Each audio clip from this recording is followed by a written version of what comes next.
Praise the Lord. നമ്മുടെ കർത്താവിൻ്റെ സ്വർഗാരോഹണ തിരുനാളിൻ്റെ എല്ലാ അഭിഷേകങ്ങളും ഇന്ന് ബലിയർപ്പിച്ച് പ്രാർത്ഥിച്ചിട്ടാണ് ഈ വീഡിയോ കാണുന്നതെന്ന് അച്ഛനറിയാം. പ്രിയ സഹോദരങ്ങളെ, ഇന്ന് ഞാൻ പങ്കുവെക്കുന്നത് ഒരു വചനം, അത് ഗലാത്യ 4:9 അത് പറയാം. ചിലപ്പോഴൊക്കെ ഇങ്ങനെ ഈ ആത്മീയ ജീവിതത്തിൽ മുന്നോട്ട് പോകുന്ന ഒരു പങ്കുവെക്കാറില്ല. അച്ഛാ, ഞങ്ങൾ ഒരു കാലത്ത് ഉപേക്ഷിച്ച പല തിന്മകളും ഞങ്ങളെ മാടി വിളിക്കുകയാണ്. It drags me. അതിലേക്ക് പോകാനുള്ള ഒരു ഭയങ്കരമായൊരു ത്വര.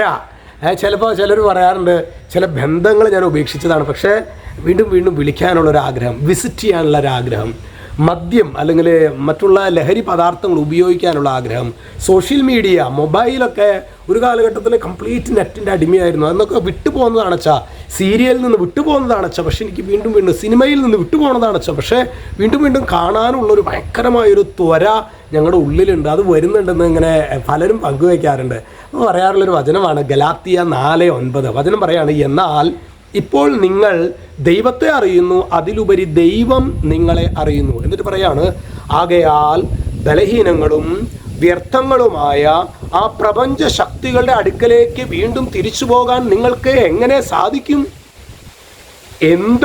ഒരിക്കൽ കൂടി അവയുടെ സേവകരാകുവാൻ നിങ്ങൾ ഇച്ഛിക്കുന്നുവോ? അവയുടെ സേവകരാകുവാൻ എന്ന് പറയുമ്പോൾ അവർ പൈശാചിക സ്വാധീനത്തിന് അടിമയാകുവാൻ നീ ആഗ്രഹിക്കുന്നുവോ?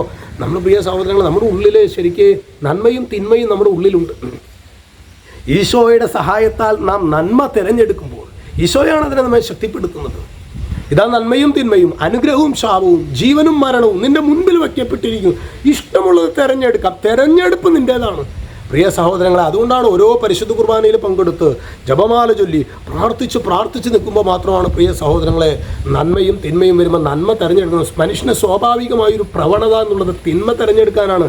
കാരണം ആദി പാപത്തിൻ്റെ ഒരു അനന്തര ഫലമാണ് മനുഷ്യന് തിന്മയിലേക്കൊരു ചായ്വുണ്ട്, ആൻ ഇൻക്ലിനേഷൻ. ഈവിളിലേക്കൊരു ചായ്വ് മനുഷ്യനുണ്ട്. ഈശോയോട് ചേർന്ന് നിന്നാൽ മാത്രമേ നമുക്ക് നന്മ തിരഞ്ഞെടുക്കാൻ പറ്റുള്ളൂ. ഹല്ലേലൂയ. ഈ സ്വർഗാരോഹണ തിരുനാളിൽ നമുക്ക് ശക്തമായിട്ട് പ്രാർത്ഥിക്കാം. ദൈവമേ, നമുക്കൊക്കെ ഓരോ ചായ്വുകളുണ്ട് പാപത്തിലേക്കുള്ളത്. അതിനെ അതിജീവിക്കാൻ വേണ്ട ഒരു കൃപയുണ്ടെങ്കിൽ മാത്രമാണ് നന്മ തിരഞ്ഞെടുക്കാൻ പറ്റുള്ളൂ. ആ ഒരു അഭിഷേകത്തിന് വേണ്ടി നമുക്ക് പ്രാർത്ഥിക്കാം. വിശുദ്ധങ്ങൾ എല്ലാവരെയും സമൃദ്ധമായിട്ട് അനുഗ്രഹിക്കട്ടെ. ഈ ദിവസങ്ങളിൽ നമ്മുടെ ദത്തെടുക്കൽ പാരീഷിനെ കുറിച്ചിട്ടൊക്കെ ഞാൻ നിങ്ങളോട് പറഞ്ഞിരുന്നല്ലോ അല്ലേ? അതിൻ്റെ പ്രാർത്ഥിച്ച് അതിൻ്റെ പാരീഷുകളിലൊക്കെ വേണ്ടി ഒരു നിയോഗാർത്ഥം എടുക്കുന്ന കുറച്ച് പാരീഷുകൾ നമ്മളോട് പറഞ്ഞിട്ടുണ്ട്. ആ ഒരു നിയോഗാർത്ഥം അച്ഛൻ അതിനുവേണ്ടി പ്രത്യേകം പ്രാർത്ഥിക്കാനുണ്ട്. ഈശോ നിങ്ങളെ അനുഗ്രഹിക്കട്ടെ. രക്ഷിതാവായ യേശു ക്രിസ്തുവിൻ്റെ നാമത്തിൽ ആശീർവദിക്കുന്നു, ഇപ്പോഴും എപ്പോഴും എന്നേക്കും. ആമേൻ.